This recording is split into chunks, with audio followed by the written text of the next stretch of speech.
YCP అధినేత జగన్మోహన్ రెడ్డిపై fire అయ్యారు ఏపీ స్పీకర్ కోడెల శివప్రసాదరావు. వంగవీటి రంగా హత్య కేసులో ఓ ముద్దాయి అంటూ తన పేరును జగన్ ప్రస్తావించడాన్ని కోడెల తప్పుపట్టారు.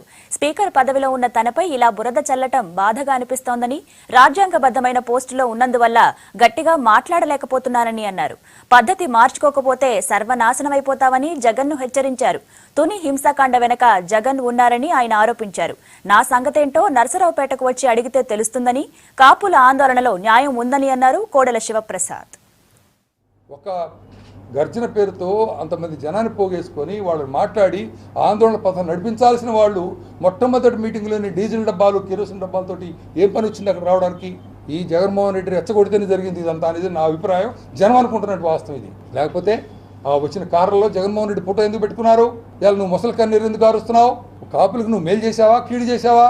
వాస్తవానికి నేను విన్నది ముద్రగడ పద్మనాభం ఇంత తీవ్రమైనటువంటి భావాలు కలవాడు కాదు.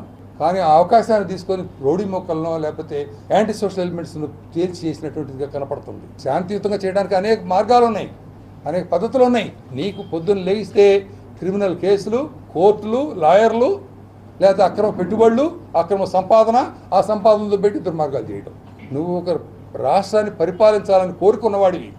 ఆ రాష్ట్ర ప్రజల యొక్క మంచి చెడులు చూడాలి, వాళ్ళ అవసరాలు చూడాలి, వాటి కోసం పాటుపడాలి తప్పితే ఇంతవరకు 20 మాసాల్లో నిన్ను గురించి ఒక్క మాట మాట్లాడాలి నేను ఎక్కడా కూడా.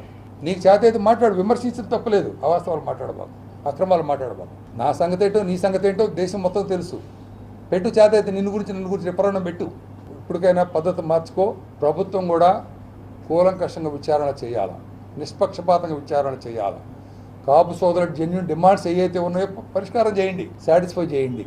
ఇలాంటి జగన్మోహన్ రెడ్డిలు కానీ ఇంకెవరైనా కానీ, ఎవరైనా అధికార పక్షంలో ఉన్నవాడైనా ప్రతిపక్షంలో ఉన్నవాడైనా సరే ఈ పద్ధతులకు భిన్నంగా ఉంటే ఖండించాల్సిన అవసరం ఉంది. చాలా బాధగా ఉంది, నాకు ఆవేదనగా ఉంది ఈ రాష్ట్రానికి ఇట్లా జరుగుతుందన్నట్టు. సో ఇప్పటికైనా సరైన పద్ధతిలో వెళ్ళాలని చెప్పి ఎవరి బాధ్యతలు వాళ్ళు నెరవేర్చాలని కోరుకుంటూ నేను సెలవు తీసుకుంటున్నాను.